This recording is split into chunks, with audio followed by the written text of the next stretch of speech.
Because we do know that your time is limited, we want to focus today on sharing our mission. In the next 40 or so minutes, we'd like you to hear about the lives that are being changed through Providence Network. We recognize we play a part within Denver community's homeless solutions. We cannot solve this huge problem on our own, and yet we believe we have a unique offering that effectively addresses the root issues that push people towards the streets. Providence Network is a transformational housing ministry. We serve individuals and families coming out of addictions, domestic violence, and those that are the roots of homelessness. Providence Network has 4 homes in the 5 Points, Capitol Hill, and Curtis Park neighborhoods of Denver. These homes operate on a levels system. The first step housing level is our Providence House and Joy Houses. Providence House is a home for single men and women coming out of addictions. Joy House is our home for women and their children escaping domestic violence. These 2 properties offer 2 years of focused and intense programming that helps residents get back on their feet. When residents graduate from that level, they can move on to what we call next step apartment buildings. And these are our either Victory House or Clausen House. These buildings offer continued healing and growth with a bit more independence. Residents continue to get the support and accountability of our live-in staff as they continue to work on their goals towards self-sufficiency. Through these 4 homes, we serve about 150 people a year. I mentioned we have a unique offering. It's unique in part because it's just not that easy. When our residents choose to enter and stay in our programs, they are often in a cycle of self-destruction with dire consequences. And we are offering an alternative to that. But here is the truth. We've been around for 26 years, and I've been the executive director for 6.5 of that. I've attended 8 funerals.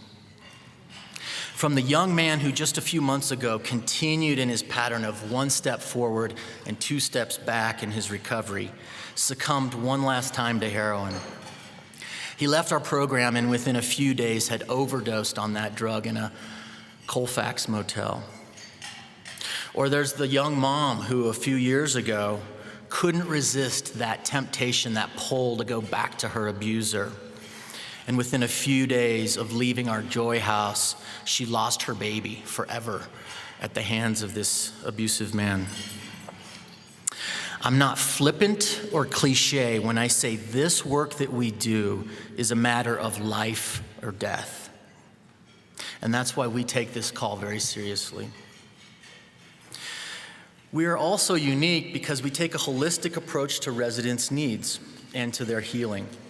Our fundamental principles are centered around what we call the 3 C's: Christ, community, and continuum of care. Christ. Christ is our foundation. We believe that true transformation comes through a knowledge of God and a relationship with his son, Jesus. Community is our form of intervention. Our staff and our residents actually live together in one house under one roof. It's the unconditional love of a family, and yet the structured accountability needed by those who find themselves in desperate places. We believe this is the way a home can change lives. And finally, continuum of care. This is our belief that change does not occur overnight. This is a lifelong journey. With our next step housing, our residents can stay in a relationship with those who have helped them out of the pit of their former life. This next step housing developed years ago when we saw that too many residents were graduating from our intensive 2-year program and being forced to step back into unsafe housing situations. We've responded to that need through our next step apartment buildings, and we've had great success through those. And now, I would like to ask one of those tireless staff members I mentioned earlier to come up and join me on stage. Jennifer, are you out there? There you are.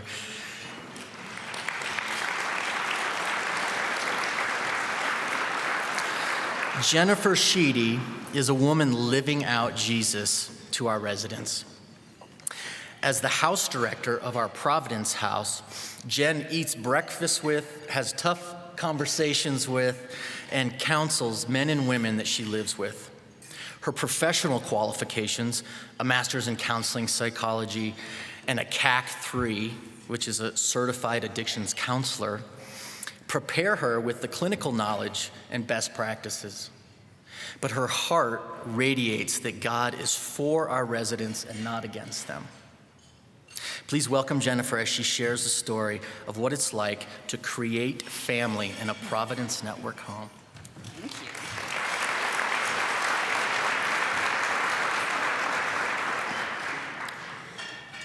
Well, that was a nice introduction. I appreciate it. I think you already thanked you all for being here, but I just wanted to say thank you myself. One of the things I really believe in is the power of team, and I didn't always believe in that. Dana Jones, actually, the director of Joy House, instilled in me the idea that this work is done best and really only as part of a team, when we are a team. So whether you're here already part of the Providence team or you're just kind of checking it out, I really appreciate it. So a few weeks ago, my mom asked me, what did you do with your weekend? What did you do Friday and Saturday night? And I chuckled a little bit. She's asked me this before many times, still expecting that her single 30-something daughter living in the city would be out, with friends. And I reminded her, Mom, my circle of friends, my social network is in my home. Where would I go? Eddie and Chris, they're like big brothers to me, always looking out for me, but also jumping at any opportunity to get a laugh, often at my expense. April, she's like an aunt.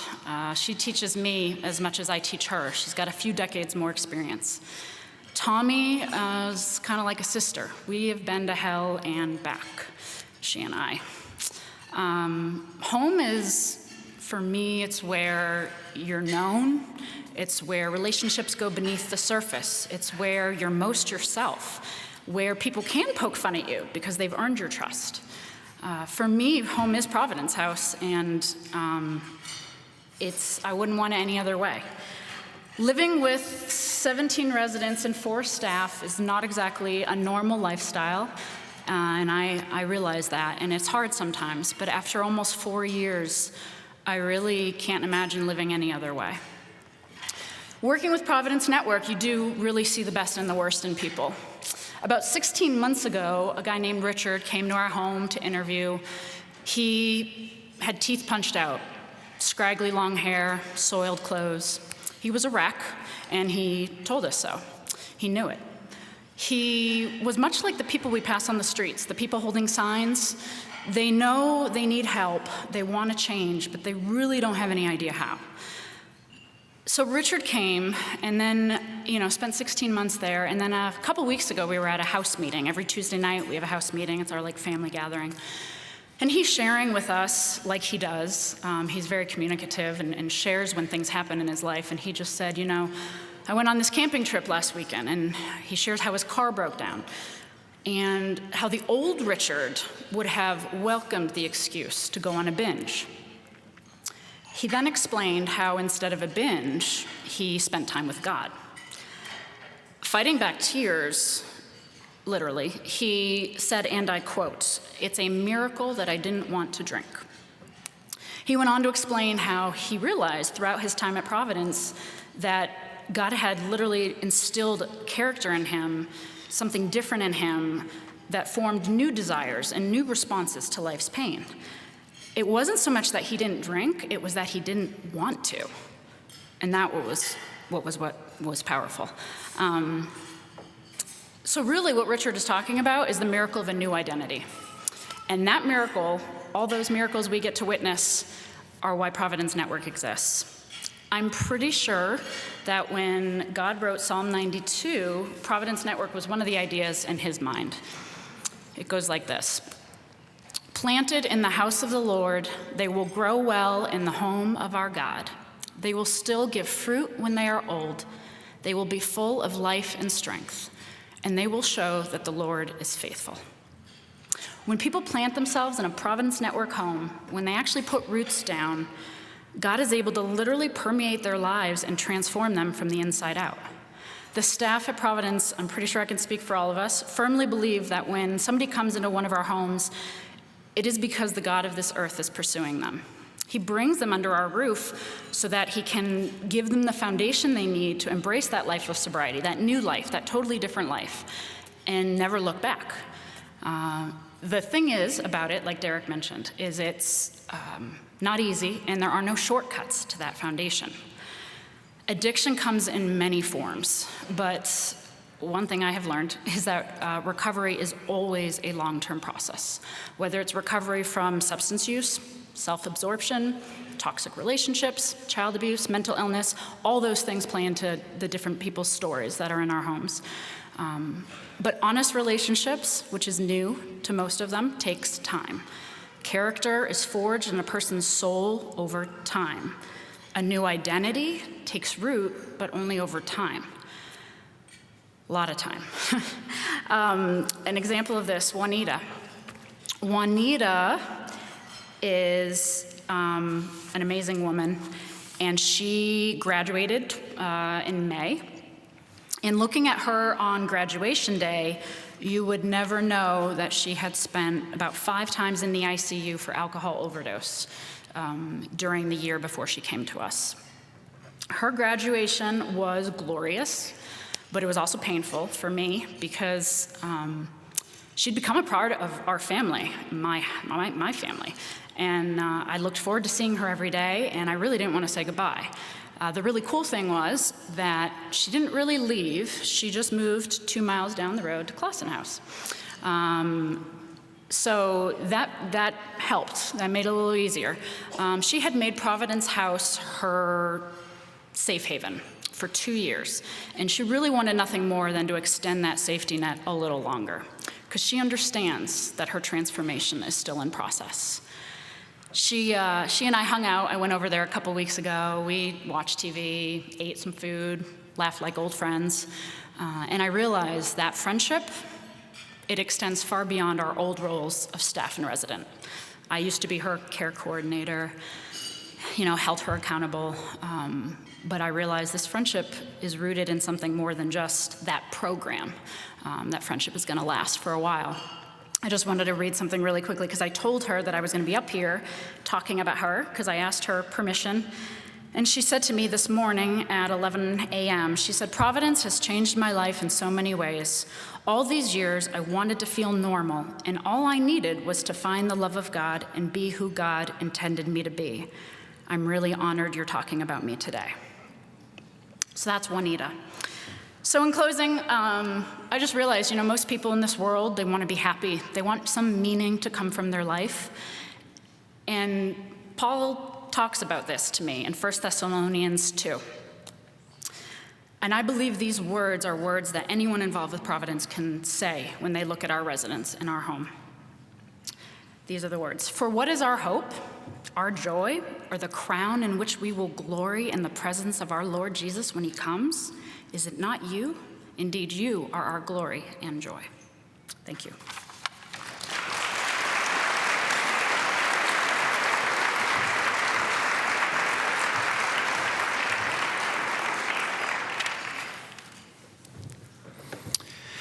We are Providence Network. Providence meaning God's guidance. Network, a system of people or things. A system of people, staff, and residents searching out God's guidance to transform lives. A system of homes helping those in need to find shelter, healing, and hope. Like the problems our residents encounter, the solutions are multifaceted. Please join me as we now take a look at how our homes offer those close to God's heart a second chance.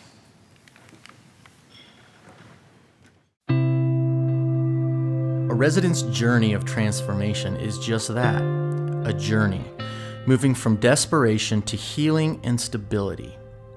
Our goal is for lasting change, and this takes time.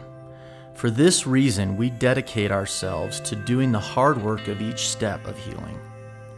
After over 26 years of serving Denver's homeless and abused, we know that we must begin by meeting a person's most basic need: safety. We meet most of our residents at a place of desperation, a quest for survival. And what we offer them is a place of refuge. I was drinking about half a gallon of vodka a day, and living in and out of motels. At one point, I lived in the woods for 6 months, and it's a very isolating disease. And I would say I talked to my parents once or twice a year during the peak of my addiction, and that breaks my heart. I finally hit rock bottom when I woke up one morning and I'm in a motel. The heat's been off. It's the middle of winter. I have a broken foot. I have bruises from head to toe. It was absolutely hopeless. The only way out was either suicide or drinking myself or using to death. There was no way to hide anymore that I had a problem. So I decided to scrape up the change to walk the block and a half to the payphone. I called my parents, and they got the call they'd always been praying for, that I wanted to get some help. I hadn't prayed a lot at that point. It was sort of new to me. I asked God for forgiveness and to help me on this road, which seemed absolutely impossible, but it wasn't with God. And that's how I began my road to Providence.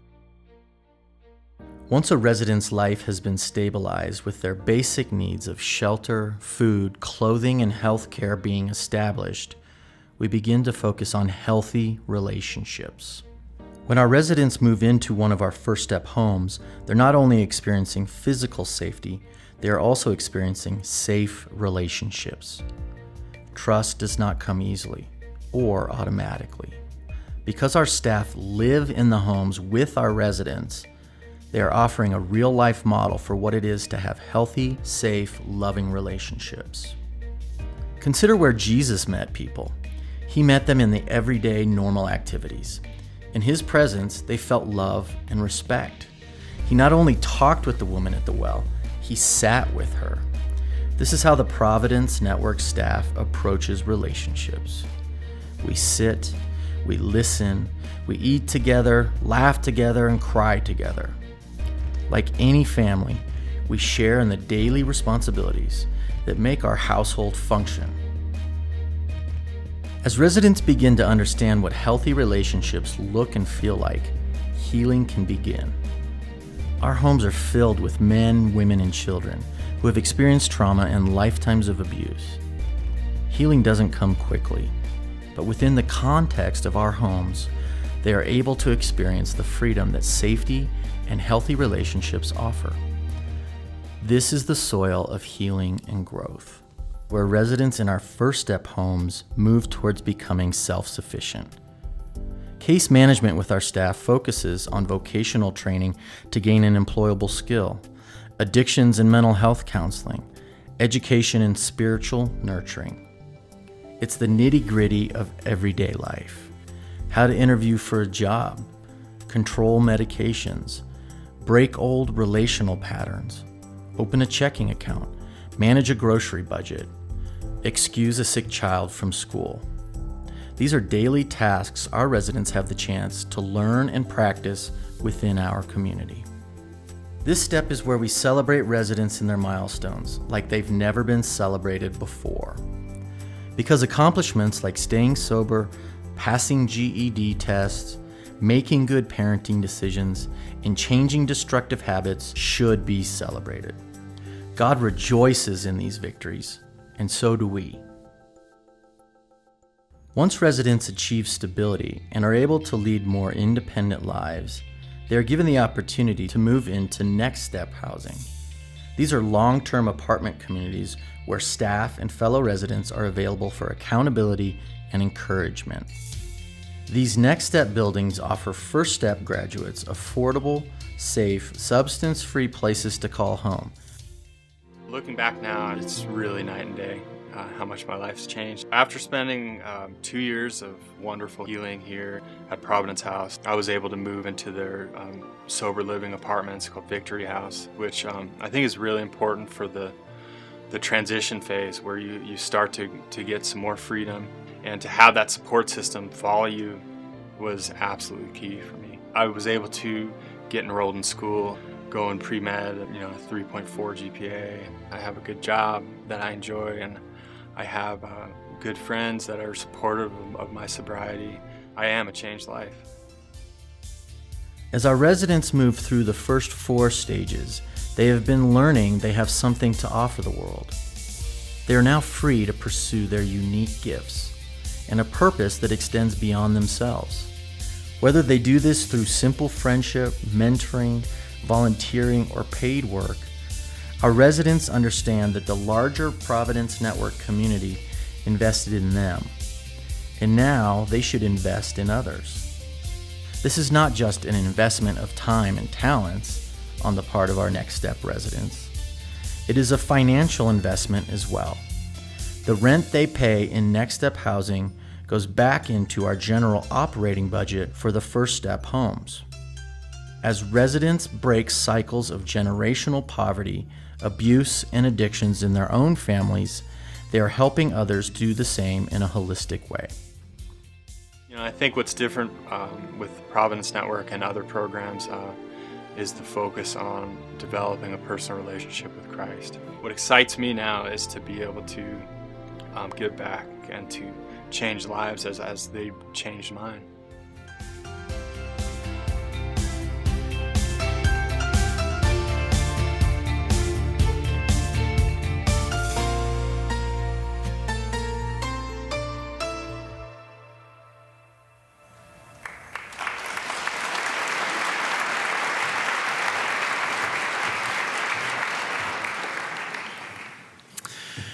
We believe in our model. I think whether it's Jen sharing with her passion for what she does or the video that shares our story, we believe that we change lives and that model is doing it, but it's also helping us become more financially sustainable as well. Last year's revenue, about $1.3 million in revenue for our budget. Over a quarter of that came in the form of earned income through rents, or what we call program fees from the residents.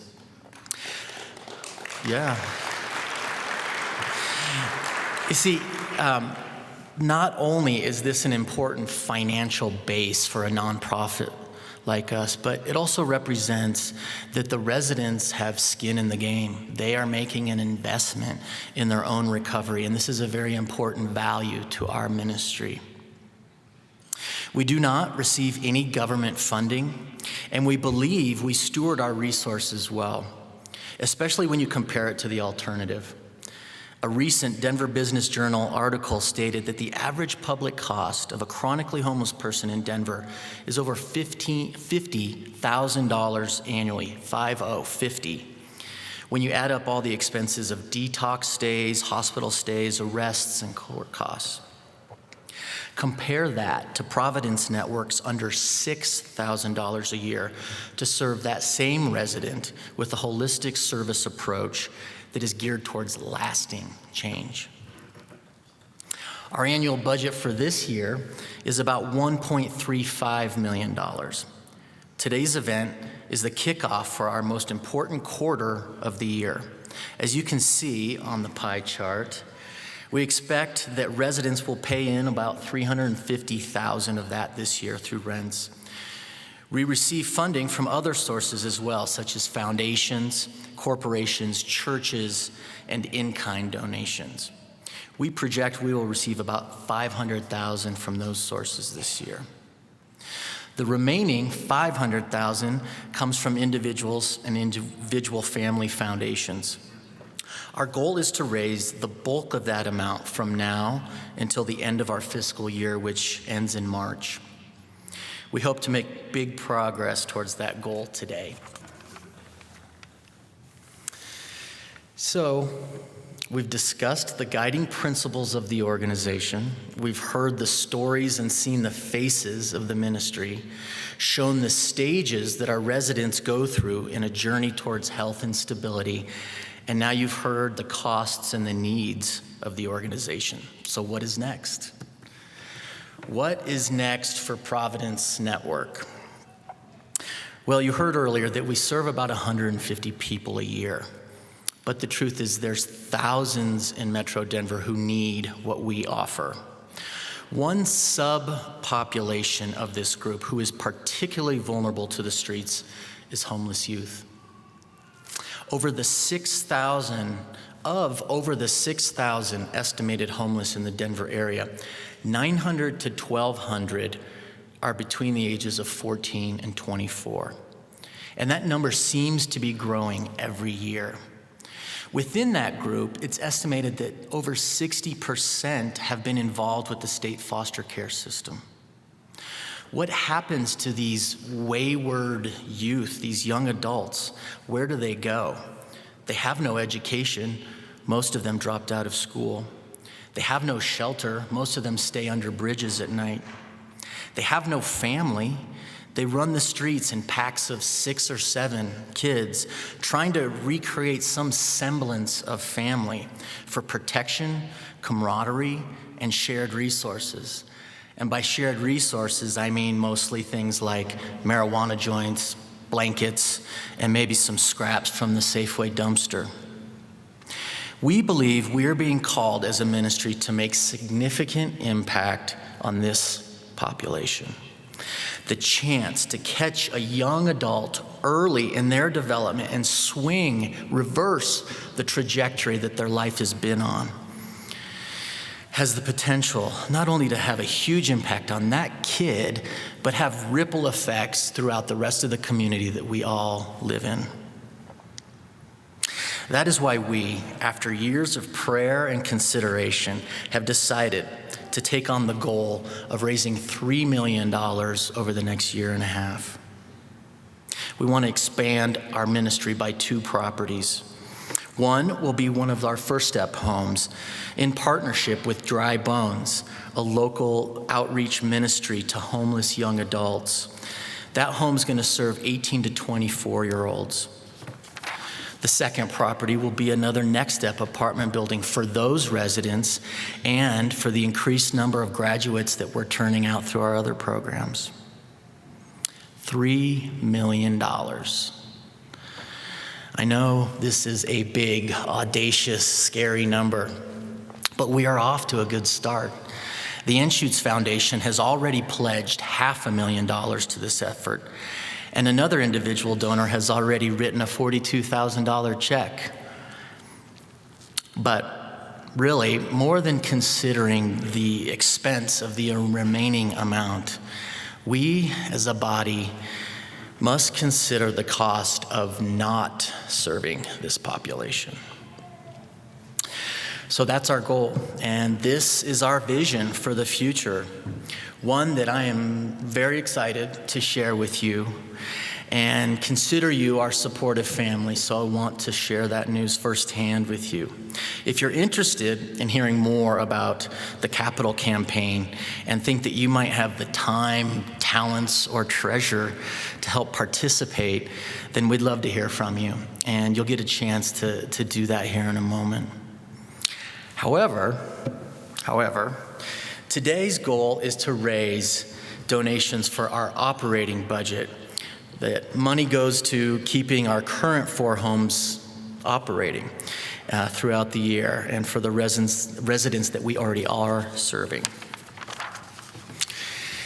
So, we now have one final guest for the afternoon. I'm often asked, how do residents do 5-10 years after they've gone through Providence Network? I have many stories I could share that define success in that term, but one stands out because he's become a real advocate for our message in the community. you are already familiar with his experience through Providence Network. In fact, he was the handsome guy in the video with the red goatee. And now, here to tell the rest of his story, I'd like to bring up Spencer Nee. Spencer.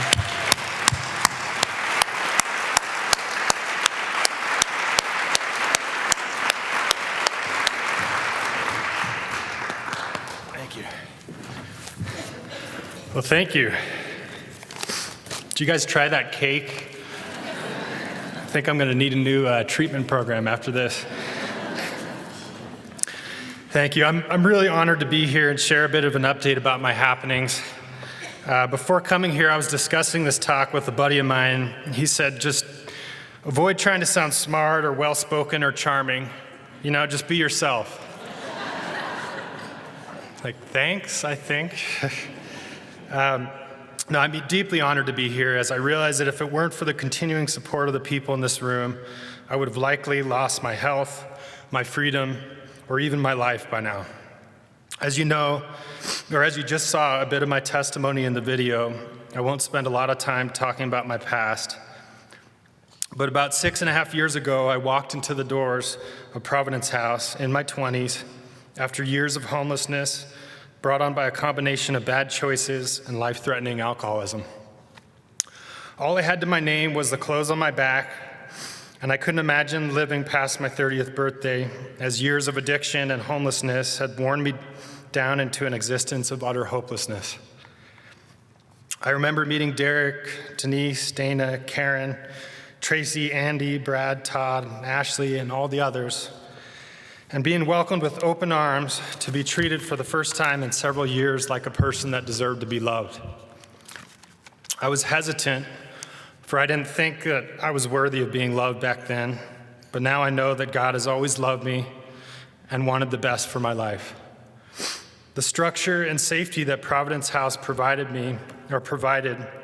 enabled me to embrace society by setting goals to rebuild every aspect of my life: mind, body, spirit, and career. While at Providence House, I went back to school, I got a job and worked into management. I developed a rigid nutrition and exercise routine, lifting 5 days a week and running 40 to 80 miles a week. I participated in 5 and 10Ks, then several half marathons, and eventually finished 2 full marathons. But the most important transition of all was my spiritual one. I didn't have what they refer to as a Polonian conversion. I didn't get hit by lightning or something and believe from that day on like some people, as that would have been too easy. This took time and doubting and questioning and prayer and studying and debating and watching events unfold through a spiritual lens. I learned from the staff and counselors how to approach studying the Bible, how to pray and engage in fellowship, praise and worship, and the importance of church involvement.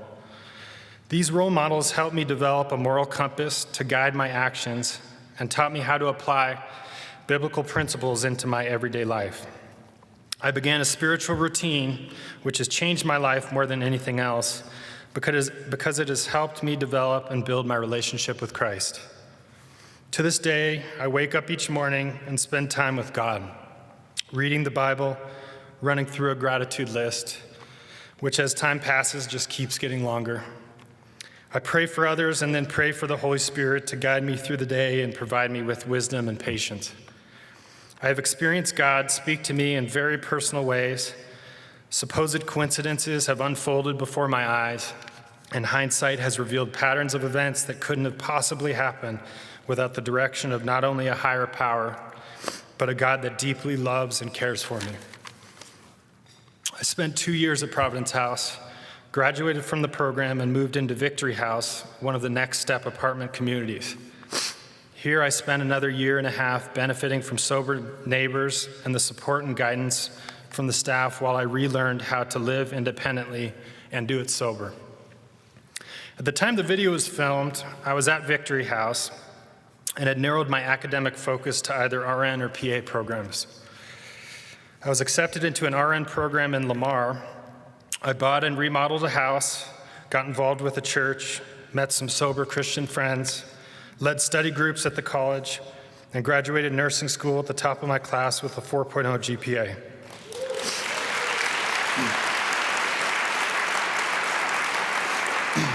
Thank you. I was nominated by my classmates to give the commencement speech at graduation, passed my RN boards, and got a job as a medical surgical nurse at the local hospital. After a year as a med-surg nurse, I got a position in the ER and continued my education online. I completed a second bachelor's in nursing last July and have been accepted into an MBA program with an emphasis in healthcare management, which I will begin soon. After I further develop my clinical skills, I hope to transition into management either at a hospital or home health. My long-term goal is to combine my clinical and business training to start a Christ-centered medical home healthcare business. I also hope to continue to be involved with homeless ministry on a volunteer basis. As an ER nurse, I encounter addiction every day.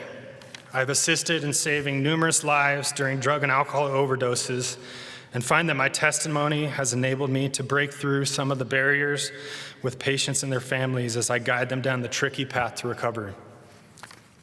Many of the patients I have fought to save are in their teens and 20s, as I was during my struggles.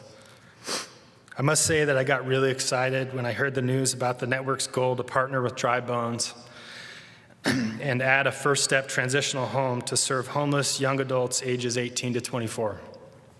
As you know, I came into Providence House in my 20s and therefore feel a special connection to this population. As someone that watched numerous age groups work through the program, I feel like there's something quite different that happens when young people truly engage in recovery and develop a relationship with Christ. I feel like this age group, when given the right faith-based counseling, encouragement, and support, is more likely than other age groups to not only make miraculous transformations, but to also be inspired to give back and help others. In this way, helping one young person really branches out to all the people they end up helping, and the impact is almost viral. This is a population that desperately needs help, and I'm really excited that Providence Network is getting involved, and I hope you all do too. I'd like to close with this. From the viewpoint of the world, I was supposed to be brushed aside like a piece of trash. I was meant to stay homeless and alone, hungry and sick, drunk and hopeless. I was destined to die in a smoky motel room or alleyway and be soon forgotten. For everyone that had once loved me had given up on me and had already grieved the loss of me. But my time at Providence House, which all of you made possible, taught me that I don't serve this world. I serve and am a child of the all-powerful, ever-loving, all-forgiving, Most High God. And as a child of God, I am not meant to live under my circumstances, but to rise above my circumstances. It is because of the people in this room that I now know this truth and stand in front of you today, 6.5 years sober and full of hope and joy. It is because of the people in this room that I am now inspired to use my ugly past as a tool to love and serve others. For that, I would like to thank each one of you and pray that you continue to support the important work of this ministry. God bless.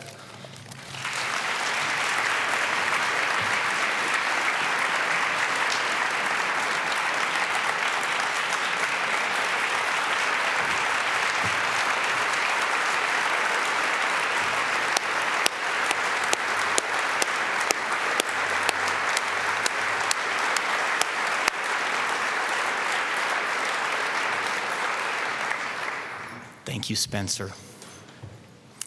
What a great, tangible example of a life's trajectory changing. And the thing about Spencer is, I mean, he's more than willing to speak on our behalf when we asked him, but the truth is, for years, he's wanted this opportunity to tell the world, tell the community what he went through and that he's come out on the other side. And so we're grateful for that, for you for doing that for us, Spencer. But the truth is, I think we're letting him do something that's important for him to tell his story that way.